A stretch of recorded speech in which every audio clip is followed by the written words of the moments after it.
mayam ahanu muktada ikokno kuramjari amadi taram noksari channel asina sayol kudingi no maiji ne kudingi thamjari ba sayol gi rasifol ngasi kudol tamjage adubu ngasi gi sayol gi rasifol si kudol tamjajingi mangoina na miyam da wafam amatang thamjahoge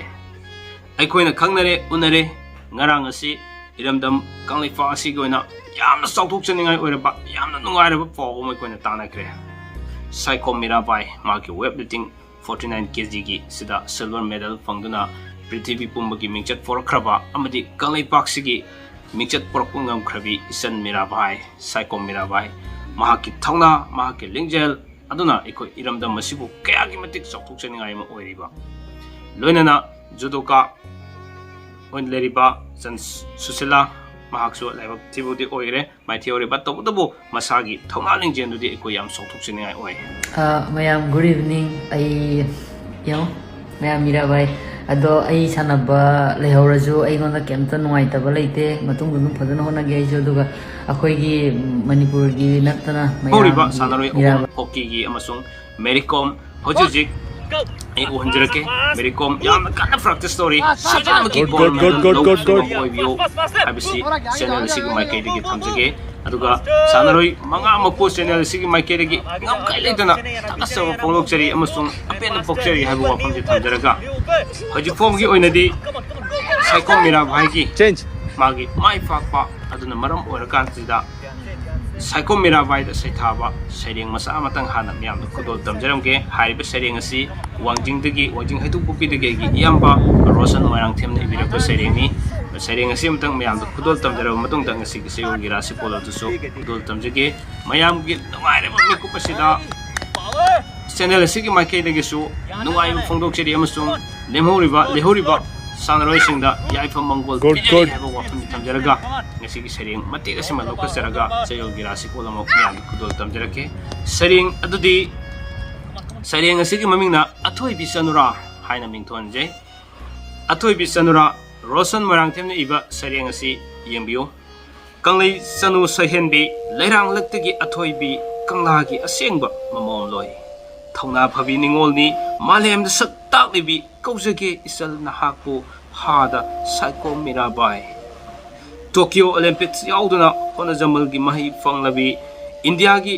ahanma medal bu silver lauduna saktak libi singthabagi loiroi nagundi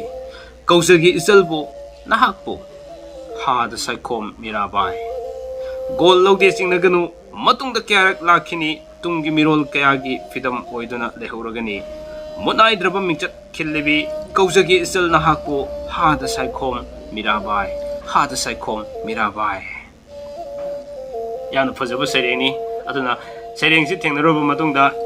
yamba wangjing haitu pupidagi rosan marang themna ibirapa sereng asi thengnaroba matungdagi yana fajaman madagi mayam da kudol tamjabani adudi mayam da khorang ngaibiriba sayol gi rasifol kudol tamjage ning tamina siko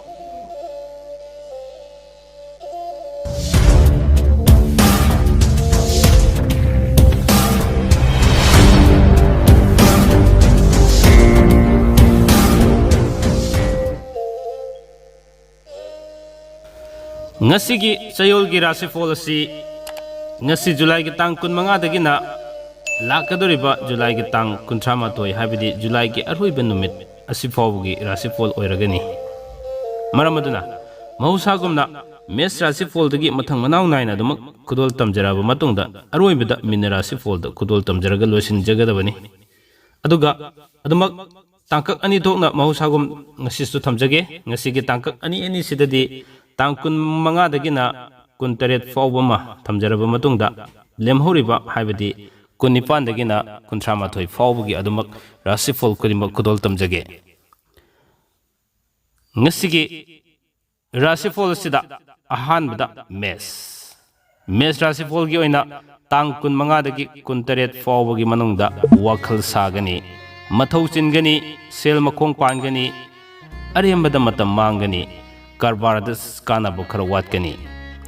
tang 19 dagi 38 fawbugi manungda fam hongdo hongjin khara leigani lamda chatli pung isei toba laitin gi thabakta nungaiba fangani haksangi oinadi kaite mahi gi oinadi mayai oi aduga pakang lesabi gi oinadi haina singnagani. Anisubada lokasage Bris rasifol gi oina tang kun manga dagi kuntaret fawbagi manungda tabak tharomda hainingba watli lila drama yengba pamgani fam hongi wano masakri thangi. Mina sali aduga tang kunipan dagi kuntramathoi fawbagi manungda lamda satli. Laikai gi thabak tharomda pukning sangani mari mata sauthoi aduga haksangi oinadi akaiba leite. Mahai gi oinadi fajana sathai pakang lesabi gi oinadi haina singnagani. Ahum subada laukasage Mithun rasifol gi oinaso tang kun manga dagi kuntaret fawbagi manungda anauba thabak paiba yaragani. Wakal nungaigani imung manung santi oigani suba nomba karbar toba kanagani marup yamgani. Mathau chingani tang kunipan dagi kuntramathoi fawbagi manungda lamda satpa kaide anauba pau khomjingani laikai gi thabak thoramda mathau chingani sel makhong pangani haksangi oinadi khongda khara soo haibelai mahai gi di sarang nei aduga pakang lesabi gi oinadi haina singnei mathang na lokasagi karkat rasifol gi oina tang kun manga dagi kuntaret fawbagi manungda lamtu yeng musatkani anauba pau tagani panduna lerak sel pangani mari mata saugani tang kunipan dagi kuntramathoi fawbagi manungda lamda satpa thoina kaide lottery yauba sukaide aduga imung manung semjen sajali karbar saukhatli haksangi oinadi nakong khara nuaidaba leigani pakhang lesabi gi oinadi muknagani mathang lokasage Singha rasifol gi oina tang kun manga dagi kuntaret fawbagi manungda anauba pau tagani I pau khomjingani thabak makha sathaba ngamlagani karbar da ningba kharadi tungloi aduga pungi sei toba kanagani wano mamai pakani tang kunipan dagi kuntramathoi fawbagi manungda lamda satli fam hongi anauba mari mata fangi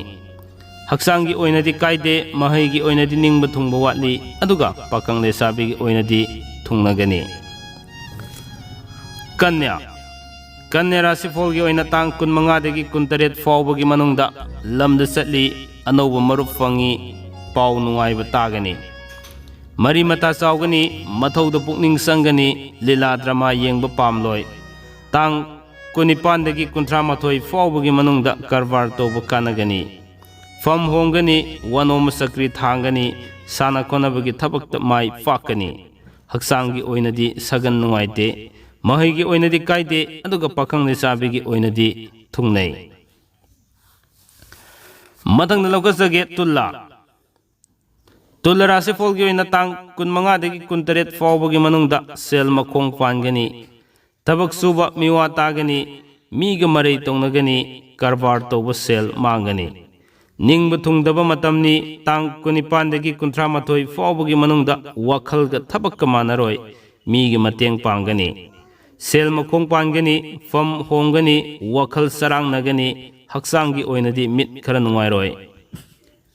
mahai gi oinadi sakri thangi aduga pakhang lesabi gi oinadi muknagani mathangda brisik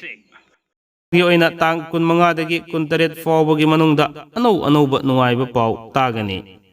thabak tawbada gat leiba thabak tawgani aduga marup yamgani thabak makha sathanabagi nungaiba pau su tagani sel machit fangani aduga tang kunipan dagi kuntramathoi fawbagi manungdana lamda satpa kaide laitin gi thabakta pukning sangani fam hongi haksangi oinadi puk nungairoi mahai gi oinadi khara pangde aduga pakang lesabi gi oinadi muknagani mathangda lokasage dhanu rasifol gi oinasu tang kun manga dagi kuntaret fawbagi manungda anauba nungaiba pau tagani thabak makha sathaba nungaiba pau sutaduna nungaiba phangani anauba marup phangani I pau khomjingani fam kagani tang kunipan dagi kuntramathoi fawbagi manungda lamda satkani karbar toba kanagani laikai gi thaba inkhangda matam mangani pungi sei toba kanagani haksangi oinadi kaide mahai gi oinadi fajana tawi aduga pakang lesabi gi oinadi haina singnei Makar Rasifol gi oina tang kun manga dagi kun teret fawbagi manungda mathau chingani wakhal yamgani suba nomba kalli fam hongi wanom sakri thangi lamda satpa pangde tang kunipan dagi kunthra mathoi fawbagi manungda anoba marup fangi sana khonabagi thabakta mingchat fangi mathau da pukning sangi haksangi oinadi khu nungaite mahai gi oinadi ningba thungde aduga pakhang lesabigi oinadi khatnai Madang lokasage Kumba Rasifol gi oina tang kun manga dagi kun teret fawbagi manungda mingonda leikiba sel fangani wa saw na ngangani mina tawba thabak singthanaroi masagi asoiba uroi tang kunipan dagi kunthra mathoi fawbagi manungda sel makhong pangani mathau chingani thodok yamgani karvar tawba sel mangi haksangi oinadi khwang nungaite Mahigi oinadi ningma thungde aduga pakang le sabigi oinadi muknagani asumna tamna sangsin jarakpana ngasi July gi tang kun manga dagi na kunthra mathoi fawbagi oiba chayol gi Rasifol sigi aroibada kudol tamjage minna Rasifol gi oina tang kun manga dagi kun taret fawbagi manungda anoba maru fangani wakhal nungai gani mathau chingani deva karama gi pukningda wakhal lupsin gani Mari mata thunglagani tang kunipan dagi kunthra mathoi fawbagi manungda miga muknagani marupna yeknabu oigani sel makhong pangani wakhalga ningbaga khara chanaroi haksangi oinadi mit nuaite mahaigi oinadi thoina kaiba leite aduga pakhang lesabigi oinadi khangaudana wakhan manaragtabadagi khana chainaba leigani asumna Ngasigi thamjariba chayol gi Rasifol asi matang aswaida tension jage amukasu ana hojik Tokyo da pangthokliba Olympic Games asida Manipur dagi amasung India gi saruk yabiriba sanaroi khurimakta channel asigi maikaidagi yaipa paujel pijari sanagadaba watliba sanaroi sing khurimak maru oina Manipur dagi haurugiba sanaroi sing khurimak maipa ko oibiyo haiba wafamsi thamjaraga Nasigidamukti Tamjariba Jayogi Rasifol asi matang aswaida tension jage loiba fawba tabiba amadi miyeng tabibagi damak punamaku ngamkhailai dena thagasaba phongdokjari kanglei fakna yai phare